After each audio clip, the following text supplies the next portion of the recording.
I'm very pleased to stand in support of the productivity bill.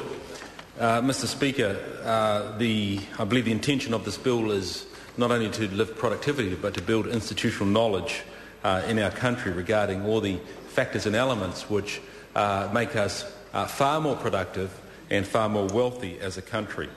We do understand that it's essential that we increase our economic growth if we are to create the jobs and the higher incomes and the opportunities that New Zealand families deserve and long for.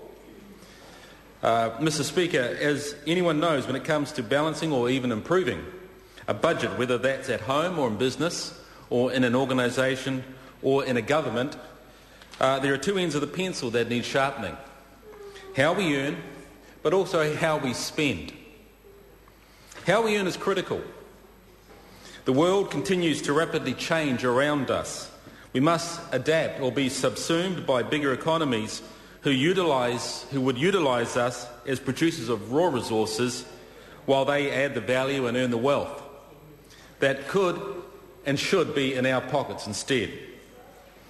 Innovation and technology is an important component on maximising our inputs and efforts, driving efficiencies that will achieve more for that same resource that is available, lifting our output per worker, the amount of goods and services each worker produces, and the value they add is critical for the faster economic growth New Zealand needs.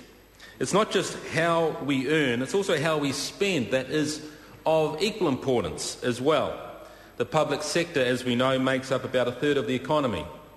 So improving productivity in the public sector is a vital part of sharpening New Zealand's overall economic performance.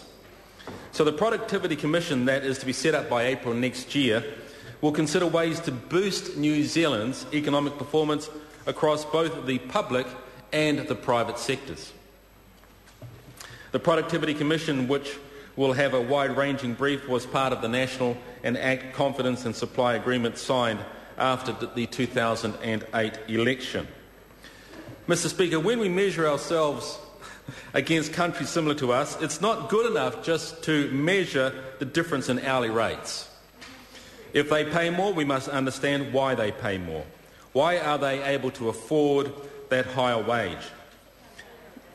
Just as I conclude, Mr. Gary Banks, whom we have appreciated from the Australian Productivity Commission, reported to the Commerce Select Committee that there was considerable tension in the early years of establishing the Australian Productivity Commission, until they settled on the notion that you cannot redistribute what you first do not produce. So I am sure that as we establish this, there will be very interesting and lively debate about the philosophies and issues as we become an even more productive country. Thank you, Mr. Speaker.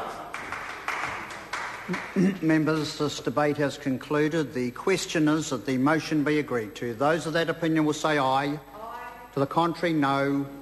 The ayes have it. The ayes have it. Party vote called for. I'll ask the clerk for a party vote.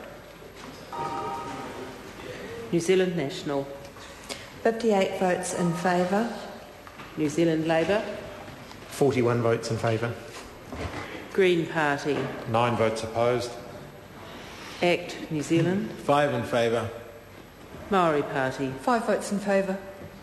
Progressive. 1 vote in favour. United Future. 1 vote in favour. Honourable Chris Carter.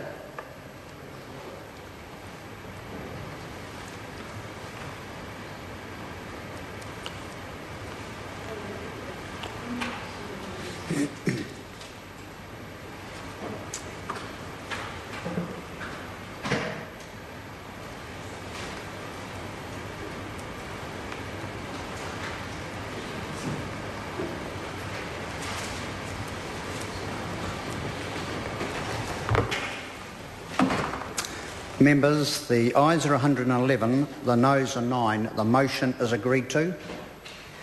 New Zealand Productivity Commission Bill, second reading. This bill is set down for committee stage next sitting day.